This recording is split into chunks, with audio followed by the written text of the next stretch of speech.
प्रिय छात्र नमस्कार। आइए आज हम पढ़ेंगे तरंग प्रकाशिकी में अध्यारोपण का सिद्धांत और पढ़ेंगे व्यतिकरण और व्यतिकरण के प्रकार।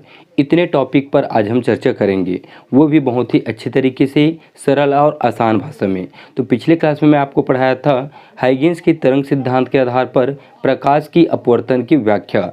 तो उस वीडियो को आप नहीं देखें तो डिस्क्रिप्शन बॉक्स में आपको फिजिक्स 12th का प्लेलिस्ट मिल जाएगा। यह वीडियो के अंत में भी आपको प्लेलिस्ट का लिंक मिल जाएगा, उसे क्लिक करके आप इस वीडियो को देख सकते हैं। और यदि आप हमारे चैनल पर नए हैं तो चैनल को सब्सक्राइब जरूर करें, साथ ही साथ बेल आइकन को भी प्रेस कर लीजिए, जिससे हम इसी तरह के नए नए वीडियो अपलोड करेंगे तो उसका नोटिफिकेशन सबसे पहले आपको मिल जाएगा। तो आइए स्टार्ट करते हैं। अध्यारोपण का सिद्धांत क्या होता है।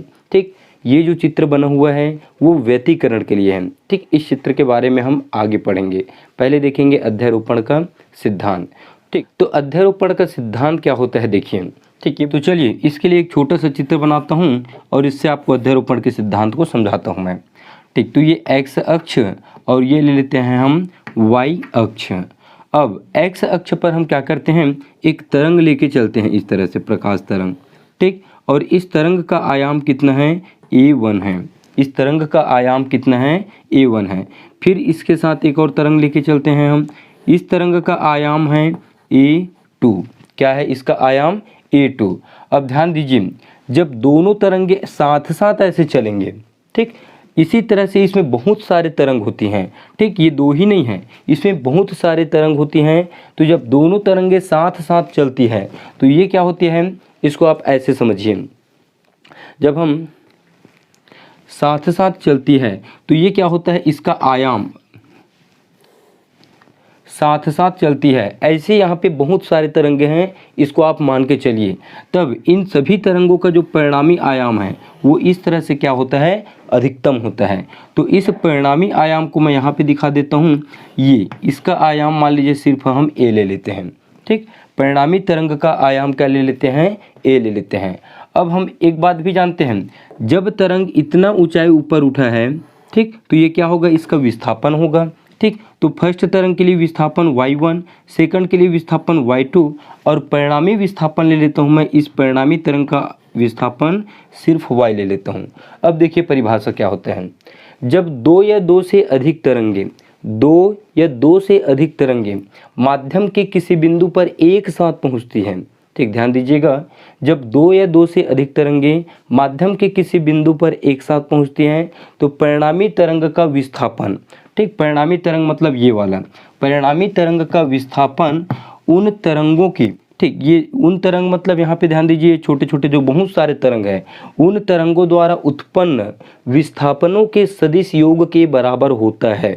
परिणामी तरंग का विस्थापन ये बहुत सारे तरंगों से उत्पन्न जो विस्थापन होता है उसके सदिश योग के बराबर होता है।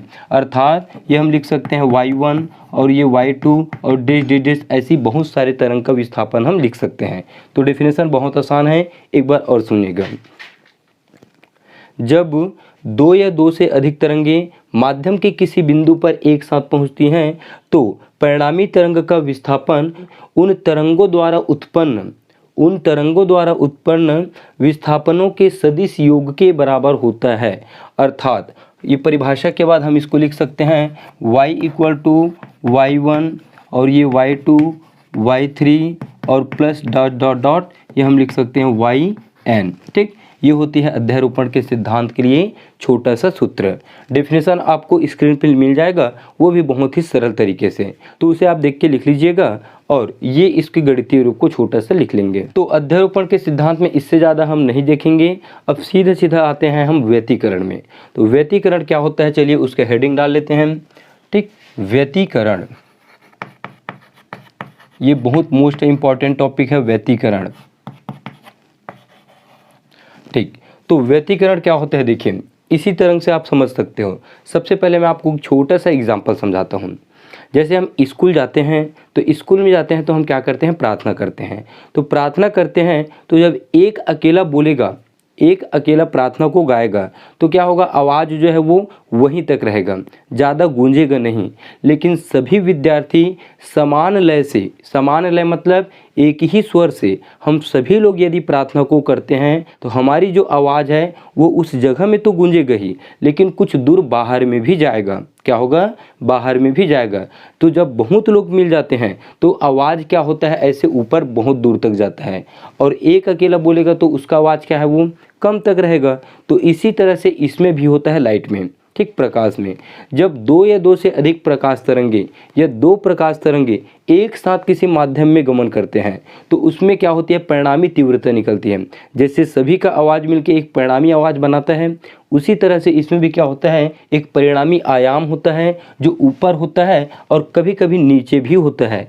तो नीचे कब के कंडीशन में होगा, जब एक व्यक्ति सामने से आवाज़ दे रहे हैं और एक व्यक्ति उसके सामने से, मतलब दो व्यक्ति आमने सामने हैं और दोनों एक दूसरे की आवाज़ दे रहे हैं। तो सब बीच में यदि कोई व्यक्ति आप खड़ा कर दीजिए, मान लीजिए मैं यहाँ से आवाज़ दे रहा हूँ और एक व्यक्ति यहाँ से आवाज़ दे रहा है, ठीक, और दोनों समान दूरी पर है और बीच में एक अकेला व्यक्ति खड़ा हुआ है, तो इन दोनों का आवाज़ उसको अच्छे से सुनाई नहीं देगा क्योंकि दोनों समान लय से आवाज़ करेंगे और एकदम फिक्स दूरी पर ये व्यक्ति खड़ा रहेगा। तो यहाँ पे इसका आयाम क्या होगा, शून्य होगा।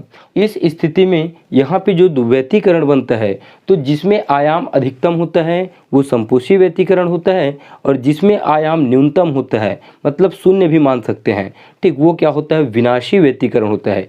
एक दूसरे के प्रभाव को नष्ट कर देते हैं और जो एक दूसरे के प्रभाव को बढ़ाते हैं वो क्या होता है, संपोषी व्यतीकरण। तो सबसे पहले मैं आपको बताता हूँ व्यतीकरण के बारे में, ठीक, आपको तो थोड़ा बहुत हिंट समझ आ ही गया होगा, ठीक। तो चलिए देखिए, जब समान आवृत्ति मतलब ये जो प्रकाश तरंग है वो इसकी आवृत्ति क्या होना चाहिए, समान होना चाहिए। तो जब समान आवृत्ति तथा लगभग समान आयाम के दो प्रकाश तरंगे एक ही दिशा में गमन करती हैं, ठीक, दो प्रकाश तरंगे एक ही दिशा में गमन करती हैं तो अध्यारोपण के फलस्वरूप उसकी तीव्रता में परिवर्तन होती है। उसकी तीव्रता में परिवर्तन मतलब इस तरह से जाता है तो इसकी तीव्रता इतना ऊपर उठाई देता है, ठीक, इतना ऊपर उठता है। तो जब समान आवृत्ति तथा लगभग समान आयाम के दो प्रकाश तरंगे एक ही दिशा में गमन करती हैं तो अध्यारोपण के फलस्वरूप उसकी तीव्रता में परिवर्तन होती है, उसके आयाम में परिवर्तन होता है और इसी घटना को कहते हैं हम व्यतीकरण। समझ आया, ठीक। इस घटना को क्या कहते हैं हम, व्यतीकरण कहते हैं। तो व्यतीकरण का डेफिनेशन आपको स्क्रीन पे मिल जाएगा बहुत ही सरल तरीके से। अब व्यतीकरण है वो दो प्रकार से होती है। व्यतीकरण क्या होती है, दो प्रकार से होती है। पहला होता है संपोषी व्यतीकरण और सेकंड होता है विनाशी व्यतीकरण। व्यतीकरण के प्रकार, व्यतीकरण की प्रकार, ठीक। फर्स्ट होता है संपोषी व्यतीकरण, संपोषी व्यतीकरण, और सेकंड होता है विनाशी व्यतीकरण, विनाशी व्यतीकरण, ठीक। फर्स्ट होता है संपोषी और सेकंड होता है विनाशी, ठीक। अब ध्यान दीजिए, जब हम प्रार्थना करते हैं तो हमारा आवाज़ ऊपर उठता है, ठीक। तो इसी तरह से इसमें क्या होता है, दो प्रकाश तरंगे, एक प्रकाश तरंग मैं इसको ले लेता हूँ और एक ले लेता हूँ इसको, ठीक। इसको चलिए नाम दे देता हूँ मैं प्रथम तरंग, प्रथम तरंग, और इसको दे देता हूँ द्वितीय तरंग, द्वितीय तरंग, ठीक। तो ये प्रथम तरंग और ये द्वितीय तरंग, और ये जो दिखाई दे रहा है थर्ड नंबर में ये है परिणामी तरंग। क्या है, परिणामी तरंग। इसको मैं यहाँ पे लिख देता हूँ, ठीक। ये है परिणामी तरंग, आयाम अधिकतम, जगह छोटा हो गया, ठीक। यहाँ पे लिख लेना परिणामी तरंग और इसका आयाम क्या होता है, अधिकतम होता है। तो इसका डेफिनेशन कैसे होगा देखिए, जब दो प्रकाश तरंगों के व्यतीकरण के कारण उसकी तीव्रता अधिकतम होती है, तीव्रता और आयाम दोनों एक ही होते हैं, याद रखना। जब दो प्रकाश तरंगों के व्यतिकरण के कारण उसकी तीव्रता अधिकतम होती है या आयाम अधिकतम होता है तो इस प्रकार के व्यतिकरण को हम समपोषी व्यतिकरण कहते हैं। या फिर हम जानते हैं कि जो ऊपर उठता है उसको श्रृंग बोलते हैं और जो नीचे रहता है उसको क्या कहते हैं, गर्त कहते हैं। तो जब दो प्रकाश तरंगे एक साथ ऊपर उठते हैं, मतलब दोनों प्रकाश तरंगों के जो श्रृंग है वो एक साथ ऊपर उठते हैं और जो गर्त है वो भी एक साथ नीचे जाते हैं, तब उसमें क्या होता है, उसकी तीव्रता अधिकतम होती है और इस व्यतिकरण को कहते हैं हम समपोषी व्यतिकरण। ठीक, तो दो डेफिनेशन आपको मैं बताया, एक श्रृंग गर्त वाला और एक सिंपल है जब दो प्रकाश तरंगों के व्यतिकरण से उसकी तीव्रता अधिकतम होती है तो उसे हम समपोषी व्यतिकरण कहते हैं। ठीक, ये है फर्स्ट तरंग, सेकंड, और ये परिणामी तरंग है। ठीक, एक्स अक्ष में हम समय के साथ चल रहे हैं तो इसमें टी दिखाएंगे और वाई अक्ष क्या होती है, इसकी जो आयाम है उसको हम विस्थापन भी बोलेंगे, तो वाई अक्ष में दिखाएंगे हम इसके विस्थापन को। अब ये इसके नीचे लिख लीजिए समपोषी व्यतिकरण। ठीक, अब ये जो सेकंड चित्र है इसमें देखिए, इसमें क्या होता है, एक तरंग ऊपर उठता है तो उतने ही आयाम और उतने ही तीव्रता के दूसरी तरंग क्या होती है, नीचे की ओर आता है। ठीक, एक तरंग ऊपर आया तो एक तरंग क्या होगा, नीचे की ओर आया। ये है प्रथम तरंग और यह है द्वितीय तरंग। ठीक, तो जब दो प्रकाश तरंगे एक दूसरे के विपरीत चलते हैं तो उसका आयाम क्या होता है, न्यूनतम होता है, लगभग शून्य भी हम उसको बोल सकते हैं। तो ये दोनों जब एक साथ ऊपर उठते हैं, देखिए ये श्रृंग ऊपर है और इसका गर्त नीचे है, तो इसका परिणामी कहाँ पे मिलेगा, एक्स अक्ष के समांतर मिलेगा, यहाँ पे परिणामी यहाँ पे होगा, ये इस तरह से। ठीक, तो परिणामी हम बता सकते हैं परिणामी तरंग आयाम लगभग शून्य। ठीक, आयाम लगभग क्या होता है, इसमें न्यूनतम होता है, ये शून्य भी आप लिख सकते हैं। यहाँ लिख देता हूँ मैं आयाम न्यूनतम। ठीक, तो चलिए इसका डेफिनेशन देखिए, जब दो प्रकाश तरंगों के व्यतिकरण से उसकी तीव्रता न्यूनतम होती है तो इस प्रकार के तरंगों को कहते हैं हम विनाशी व्यतिकरण। चलिए इसका परिभाषा देखिए, जब दो प्रकाश तरंगों के व्यतिकरण से उसकी तीव्रता अर्थात आयाम न्यूनतम होती है, ये ऊपर गया और इतना ही ये नीचे गया, तो एक दूसरे के प्रभाव को क्या किए, ये दोनों तरंग एक दूसरे के प्रभाव को नष्ट कर दिए। तो एक दूसरे के प्रभाव को नष्ट किए तो इसका जो परिणामी आयाम है वो क्या होता है, यहाँ पे बीच में मिलता है, मतलब ऊपर नहीं उठता है इसमें, ठीक, नहीं के समान होता है। तो परिणामी आयाम या तीव्रता लगभग क्या होती है, शून्य होती है। तो इस प्रकार के व्यतिकरण को हम विनाशी व्यतिकरण कहते हैं। ठीक, समपोषी व्यतिकरण एक दूसरे के प्रभाव को बढ़ा देते हैं, विनाशी व्यतिकरण एक दूसरे के प्रभाव को नष्ट कर देते हैं। तो इस तरह से समपोषी और विनाशी व्यतिकरण की परिभाषा हम समझ सकते हैं।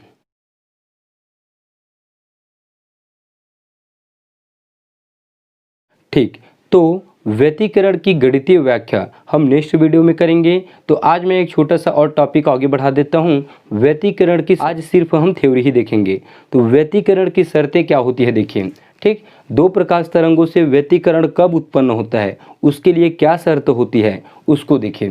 ठीक, तो शर्तें यहाँ पे हेडिंग डालेंगे, व्यतिकरण की शर्तें। फर्स्ट, हम जानते हैं दोनों प्रकाश तरंग क्या होना चाहिए, इन दोनों प्रकाश तरंगों की आवृत्ति समान होनी चाहिए। ठीक, स्क्रीन पे भी आपको मिल जाएगा, आवृत्ति समान होनी चाहिए, दोनों प्रकाश तरंगों की आवृत्ति समान होनी चाहिए। ठीक, ये फर्स्ट कंडीशन है, मतलब शर्त है।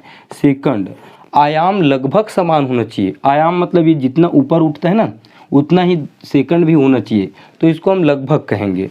तो आयाम लगभग समान होना चाहिए, लगभग समान होना चाहिए। ठीक, ये सेकंड शर्त है। थर्ड, दोनों प्रकाश तरंगे अत्यंत निकट होना चाहिए। ठीक, एकदम दूर दूर में, जैसे यहाँ पे हमको दूर दिखाई दे रहा है लेकिन इतनी दूरी नहीं रहना चाहिए। दोनों प्रकाश तरंगे अत्यंत निकट होना चाहिए। ठीक, दोनों प्रकाश तरंगे अत्यंत निकट होना चाहिए। क्या होना चाहिए, अत्यंत निकट, मतलब पास पास होना चाहिए। ठीक, एक छोटा सा और देख लीजिए, आसान मैं आपको बता रहा हूँ। चौथा नंबर का, दोनों प्रकाश तरंगे एक वर्णी होना चाहिए। एक वर्णी मतलब लेज़र लाइट आप देखे हैं, तो लेज़र से जो लाइट निकलता है वो क्या होता है, एक वर्णी होता है, जिससे हम लाइट मारते हैं तो लगभग वो 500 मीटर या 1 किलोमीटर तक जाके क्या बनता है, वो वहाँ पे एक छप्पा बना देता है, मतलब ऐसे धब्बा सा अपने लाइट को दिखा देता है, तो वो एक वर्णी होता है। तो यहाँ पे भी क्या होना चाहिए, ये दोनों प्रकाश तरंगे एक वर्णी होना चाहिए, ठीक, एक वर्णी होना चाहिए। तो ये 4 शर्तें मैं आसान आपको बताया हूँ, 1-2 और है, उसको स्क्रीन पे ही लिख के मैं 5वां नंबर का नंबर डाल के उसको दे दूँगा। तो इस तरह से हमारा आज का क्लास कंप्लीट होता है और नेक्स्ट क्लास में पढ़ेंगे हम व्यतिकरण की गणितीय व्याख्या, ठीक। तो मिलते हैं नेक्स्ट क्लास में नए वीडियो के साथ। यदि ये वीडियो आपको अच्छा लगा तो लाइक करें, एक छोटा सा कमेंट कर दीजिए और अपने फ्रेंड लोगों को शेयर भी कर दीजिए। फिर मिलते हैं नेक्स्ट क्लास में नए वीडियो के साथ, तब तक के लिए जय हिंद, वंदे मातरम।